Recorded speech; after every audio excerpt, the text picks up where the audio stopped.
Welcome back to the deep dive. Today, we're plunging into a classic, a really ancient source that still speaks so much to us today.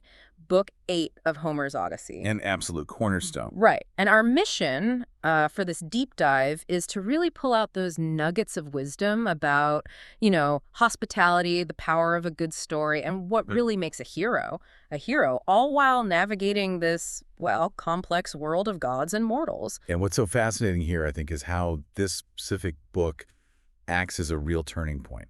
It shifts things. How so? Well, we move from Odysseus just being rescued, basically, to the whole setup, where he's finally going to reveal who he is and tell his incredible story. It's just brilliant storytelling, how they build that anticipation. Okay, yeah, I see that. Let's unpack the opening then, because we start with Rosy-fingered Dawn, classic Homer. Can't beat it. And we find Odysseus and King Alkinoös. They're heading off to the Phaiakian assembly. But there's, someone else already working behind the scenes, right? Oh, absolutely. Pallas Athene. The text says she's devising the return of great-hearted Odysseus. She doesn't just sit back. No? No, she takes the form of Alkinoös herald, goes to the city, and basically hypes everyone up, stirs their spirit and strength, so they all come to the assembly. She's actively intervening. And it's not just getting people there, is it? She does something to Odysseus himself. Gives him a bit of a makeover. Yeah, a divine glow-up makes him look taller and thicker, and gives him this magical grace about his head and his shoulders. It's pretty explicit. So why? Why the divine makeover? What's that telling us? Well, it's key for him being accepted. She makes him seem wonderful and respected, so the Phaiakians will, like him, maybe even love him, and so he's ready for the trials of strength later. Ah, okay. It really brings up that question, doesn't it? How much of a hero's success is actually them, and how much is, a bit of divine help? It's fundamental here. That's a great point. So Alkinoös gets up in the assembly. Right, and he doesn't mess around. No, straight away he's like, okay, the stranger, we're getting him home. Announces he'll provide conveyance. Orders a brand new black ship, first time sailing with 52 young men. It's a huge commitment. It really is. More than just being polite. Oh, it's way beyond politeness. It's like the core of who they are, the Phaiakians. This hospitality is everything. And he doesn't stop there. There's a massive feast plan, too. Massive.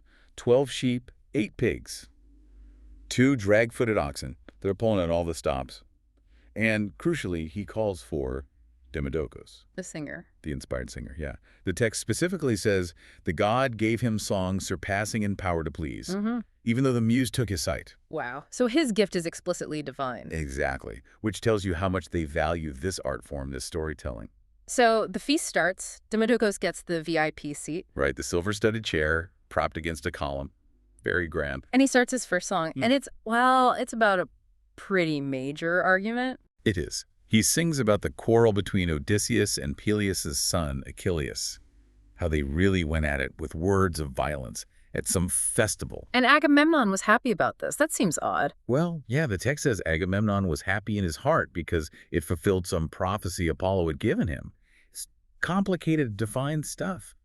But imagine hearing that if you were Odysseus. Exactly, and that's where it gets really interesting. Odysseus's reaction is instant. He grabs his fancy mantle dyed in sea purple. Beautiful, and just pulls it over his head and veiled his fine features. Why? Because he's crying, shamed for tears running down his face. That hiding, that covering up, it's so significant. He weeps, and nobody else seems to notice. Really? No one. Text says unnoticed by all the others. Except one person. Alkinoös. Alone understood what he did and noticed since he was sitting next to him and heard him groaning heavily. That private grief, made public but hidden. It just hits you. It tells you so much about Odysseus' hidden pain. And Alkinoös is sharp enough to pick up on it. Very sharp. A good host. So Alkinoös, seeing this, smoothly changes gears. Suggests some athletic games instead. Yeah, classic move. Let's show off our skills. Boxing, wrestling, leaping, and speed of our feet for running. Let the young guys compete. And they do. Cleitonios wins the run, Euryalus wrestling, Amphialus jumping. They list all the winners. It's a showcase of Phaiakian youth and strength. Very lively. Elatrius with the discus. And Alkino's own son, Laodamas, wins the boxing. Right, Laodamas. And he's the one who then invites Odysseus to join in. He is. And he does it quite tactfully, actually.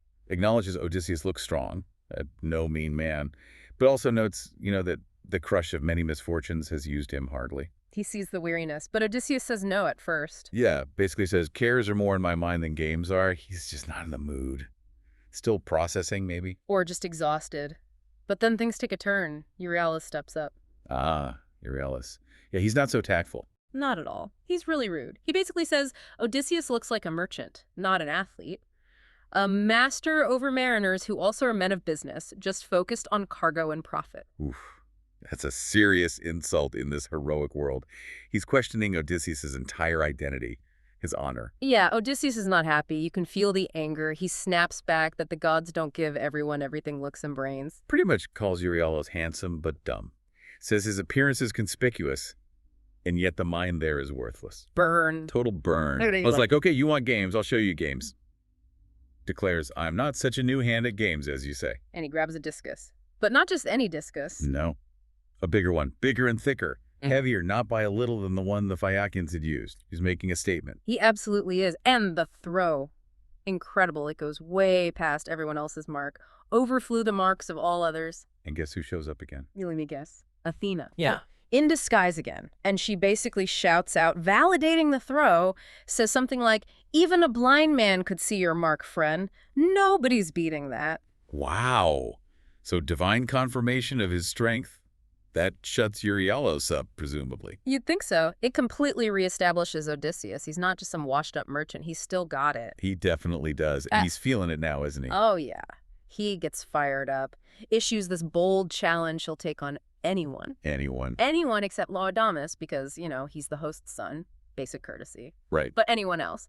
Boxing, wrestling, running, bring it on. He even boasts about his archery. Says he was the best at Troy, except for Philoctetes. High praise for himself, but probably true. And his spear throwing, too. The only thing he admits he's not great at right now is running. And why is that?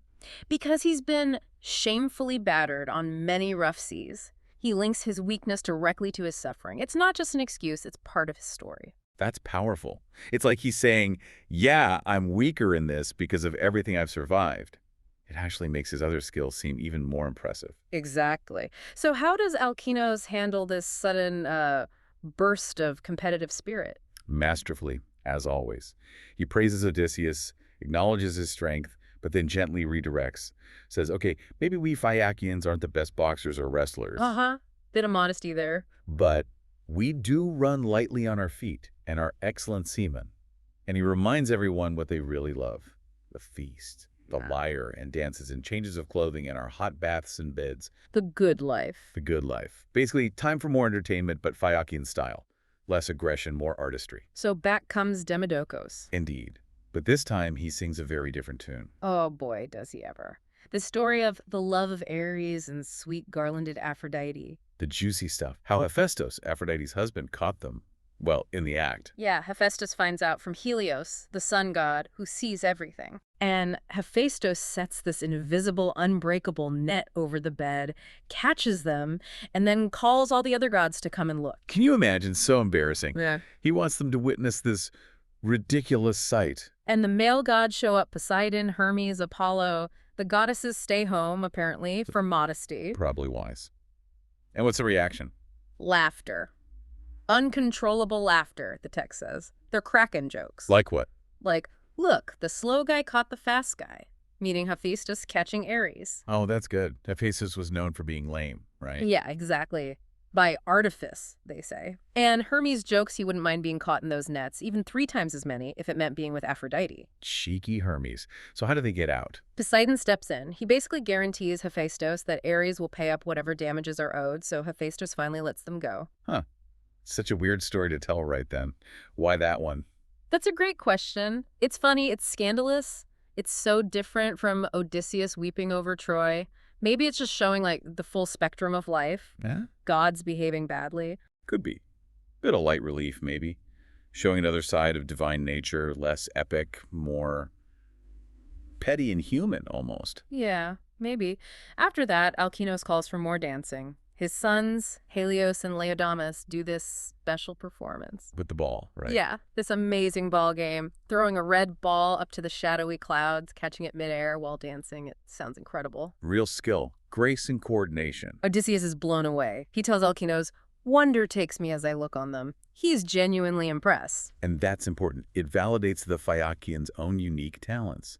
They might not be Trojan War heroes, but they excel in their way. Alkinoös is thrilled Odysseus likes this show, calls him a man of discretion, and then gifts, lots of gifts. Oh yeah, this is peak hospitality time. Yeah. Alkinoös decrees that the 12 other kings there, plus himself, should each give Odysseus amazing parting gifts. Each one, what do they give? A well-washed robe and a tunic and a talent of precious gold. Each, that's 13 robes, 13 tunics, 13 talents of gold. Wow, that's incredibly generous.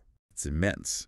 It's about restoring Odysseus, honoring him, but also maybe making up for that earlier insult from Euryalus. Speaking of Euryalus, Yeah. does he have to give something too? He does. Alkinoös specifically makes him make amends with a gift.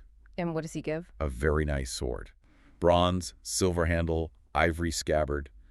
A warrior's gift. An apology. And Odysseus accepts it. Graciously. Shows his own class, doesn't he? No lingering resentment. Then Queen Arete adds her own gifts to the pile in a chest. Right, another robe and tunic. And she tells Odysseus to tie the chest securely with a special knot. An intricate knot. And the text mentions Circe. Yeah, that the lady Circe had taught him. Little reminder of his past adventures bubbling up. So he gets the gifts, gets a nice hot bath. He must be feeling a bit more human now. Definitely refreshed. And then, just as he's looking all refreshed, Nausicaa appears. Ah, the princess. The one who found him on the beach. Exactly. And she has this really poignant moment with him. Says goodbye, basically, but reminds him. What does she say? Something like, think of me sometimes, back home. How I was the first you owed your life to. It's quite direct, quite moving. Wow. How does Odysseus respond to that? He owes her big time. He does. And his response is amazing. He promises to pray to her, as to a goddess, all the days of my life. He fully acknowledges, my life was your gift. That's incredibly honorable. It shows his gratitude, his character. It really does. It's a beautiful little exchange amidst all the feasting and games. So the stage is set. Odysseus is bathed, gifted, honored. Ready for one last song. One last song. And this time, Odysseus himself requests it. What does he ask for? He asks Demodocus to sing about the Trojan horse, the story. Oh, wow. He asks for the story he was in. Exactly. And Demodocus obliges, sings how the Greeks poured out of the horse, sacked the city, and even specifically mentions Odysseus' own heroic fight alongside Menelaus at Deiphobos' house. He's singing Odysseus' greatest hits, basically, while Odysseus is right there. Pretty much. And the result. Predictable, perhaps, but devastating. Tears again. Buckets. He melted, and from under his eyes the tears ran down, drenching his cheeks. The description is just heart-wrenching. Like a woman weeping for her husband. Exactly like that. A woman weeps, lying over the body of her dear husband, killed, defending his city. It connects Odysseus' grief directly to the most profound human loss imaginable. And Alkinoös notices again. Of course he does. He notices this deeper, overwhelming sorrow. It's clearly tied to the Trojan War, to that story. It can't be ignored now. No, this is it. The moment of truth. Alkinoös stops the music. He acknowledges the great sorrow consuming his guest, and he finally, directly, asks the questions everyone's been wondering. Okay, what does he ask? Reveal yourself. Tell me your name, he says. The name your mother and father called you. Tell us your land, your neighborhood, and your city. It's not just curiosity anymore, is it? Not at all. For the Phaiakians, it's essential. Remember their role. They guide strangers home. They need to know who he is and where he belongs to fulfill their purpose. And then Alkinoös reveals something extraordinary about their ships. Right. This is amazing. He says their ships basically have minds of their own. They understand men's thoughts and purposes. No way. Yeah, no steersman, no oars needed. They just know where to go, super fast, hidden under a mist and cloud. They're magical. That explains how they're such good escorts. It's literally their magic. It's their unique gift, part of their identity. But then, there's a catch. A catch. Alkinoös shares this chilling prophecy from his father, Nausithous. Uh-oh, what prophecy? That Poseidon, the sea god, remember, is angry with them. Why? Because we are convoy without hurt to all men. He's angry because they're too good at being hospitable. Basically, Poseidon might one day destroy one of their returning ships, stun it, and then maybe even pile a great mountain over our city to hide it. Whoa. So their greatest virtue, their defining characteristic, could lead to their destruction by a god. Exactly. It hangs over them. This incredible generosity comes with this massive divine risk. It adds this layer of danger to their kindness. That puts everything in a different light.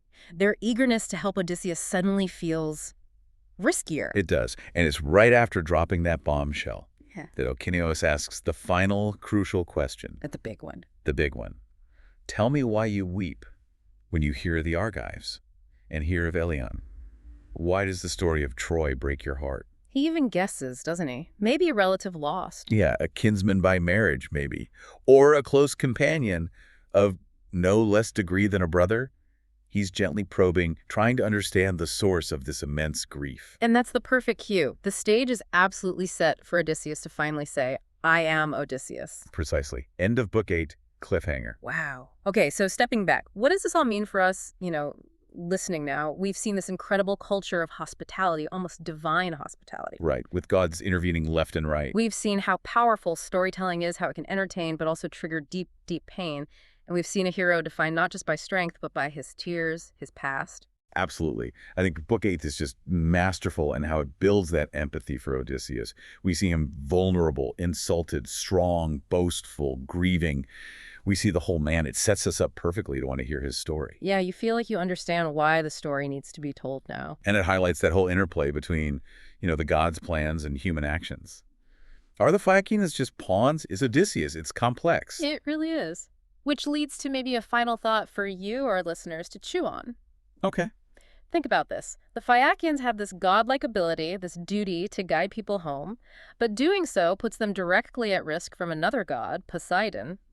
How does that tension, that idea that extreme kindness might invite divine punishment, how does that make you think about, the balance between doing good and, fate, or the unpredictable forces in the world, even in our world today? That's a deep one. The cost of kindness, potentially. Yeah, something to mull over.